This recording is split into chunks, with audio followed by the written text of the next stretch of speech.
is 'n wêreld waar die diere baas is oor die pad. Nasionale parke het selfbestuurstelsels reg oor die wêreld ontwikkel, sodat toeriste die natuurlewe van hierdie ikoniese plekke kan geniet. Die Krugerwildtuin was 'n ongerepte wildernis toe paaie die eerste keer in die laat 1920s hier gebou is. Natuurlik was dit destyds slegs grondpaaie, maar deesdae moet die wildtuinpaaie meer as 'n miljoen besoekers per jaar hanteer. En om seker te maak mens en dier bly in harmonie, het die wildtuin 'n unieke stel reëls. Maar die chaos van die afgelope feesseisoen het 'n nuwe laagtepunt op sosiale media met ontevrede besoekers bereik. Verkeersopeenhopings by wildbesigtigings, spoed, rommelstrooiery, idiotiese gedrag en so gaan die lys aan. So ek het besluit dis tyd vir 'n wildtuinbesoek om self te gaan kyk. Morning. Good morning and welcome. Thank you. Die stelsel van nasionale parke is eenvoudig. 'n Natuurlewegebied wat deur die regering gestig is sodat besoekers teen 'n fooi toegang verkry om die ervarings wat binne wag te geniet. So, hierdie is my toegangspermit. Dis vasgekram aan die brosjure Conditions of Entry. Nou ons almal ken hierdie pamflet. Maar wie van ons lees regtig daardeur? Ek dink dit is 'n geval van ons het net te gewoond geraak aan iets waarmee ons groot geword het. En daarom neem ons nie die tyd om op hoogte te bly van die korrekte etiket in die park nie.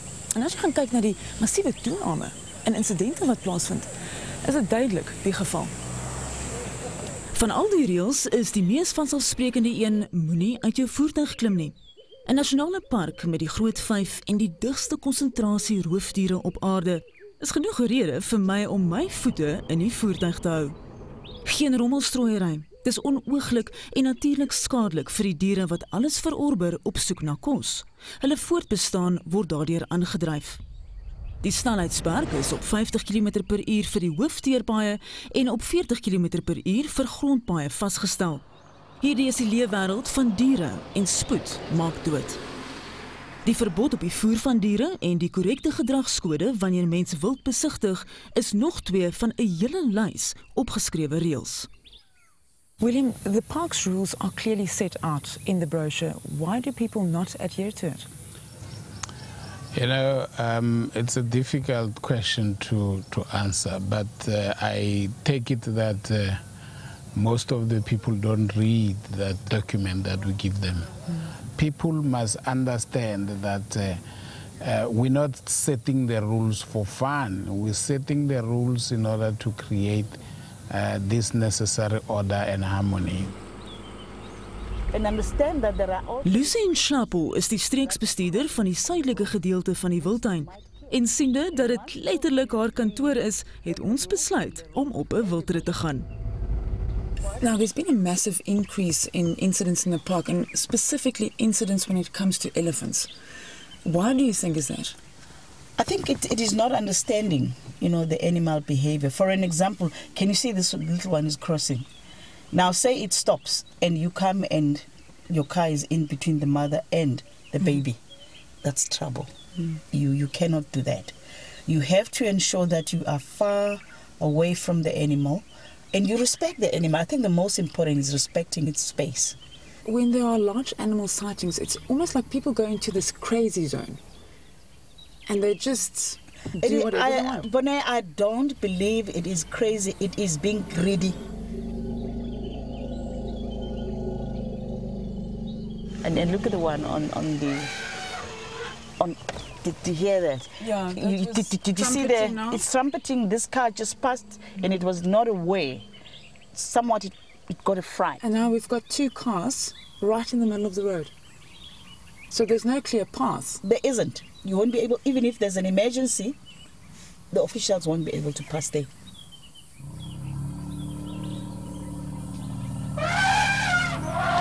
Who's that now? Now, can you see? You know why?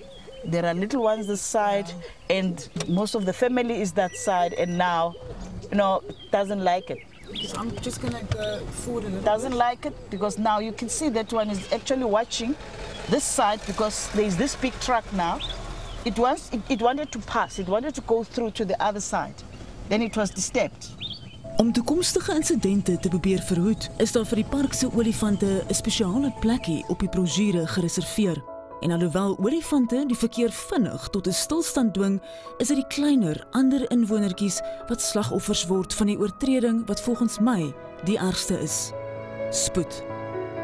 Spoed in die park veroorsaak dood, lewensverlies en 'n toevlugsoord wat juis daar is om hierdie lewens te bewaar.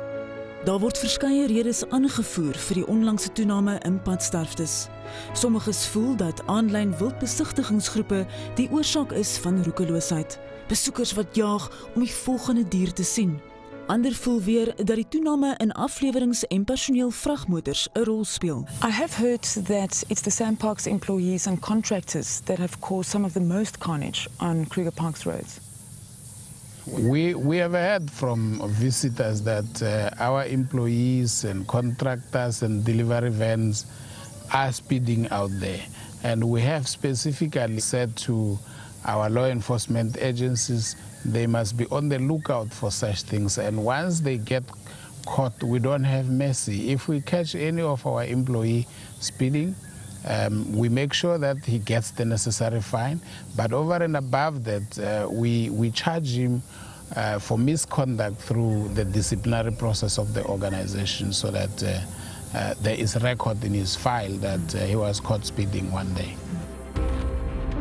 Sosiale media het heel moontlik ook bygedra tot 'n groter bewustheid van reëloortredings, aangesien byna almal van ons 'n selfoon besit wat foto's neem. So hierdie oortredings het heel waarskynlik nog altyd plaasgevind. Maar die lees van die brosjure deur besoekers was nog nooit onderhandelbaar nie.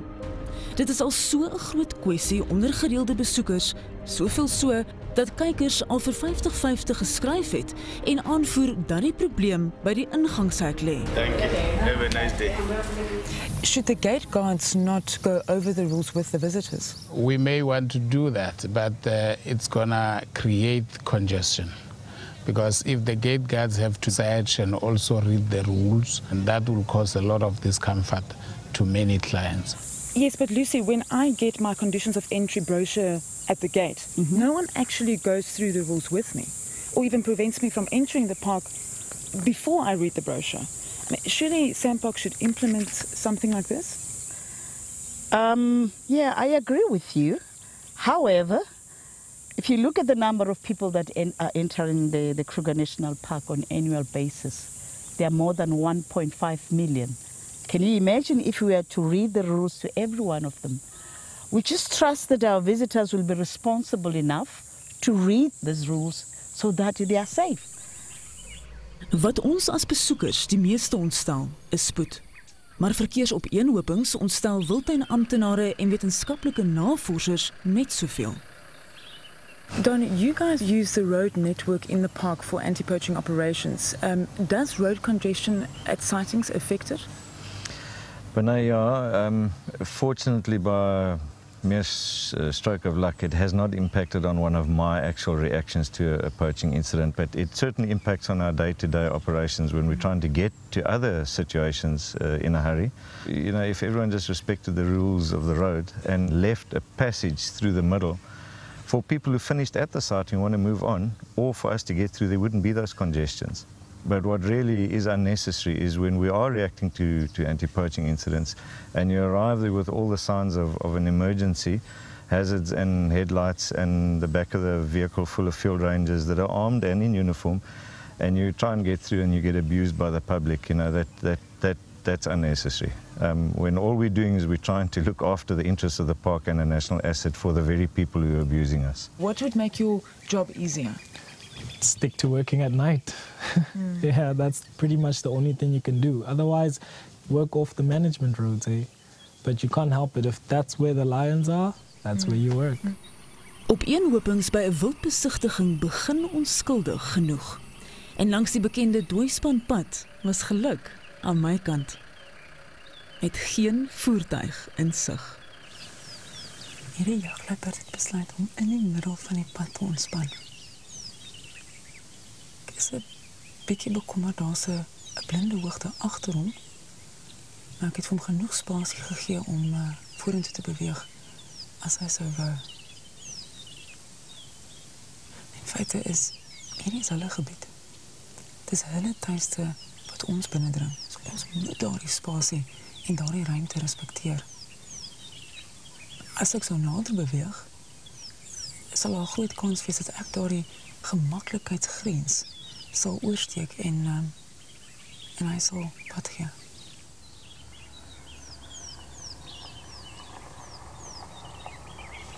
Nou ja. Hy het nou agter die bosse hier aan my regterkant in beweeg. Ek is op die oomblik aan die linkerkant van die pad parkeer, soos wat gewone verkeersmaatreëls voorskryf. Maar die park se reëls, die reëls sê, please park on the side of the road from which the game is located. So dis wat ek nou gaan doen.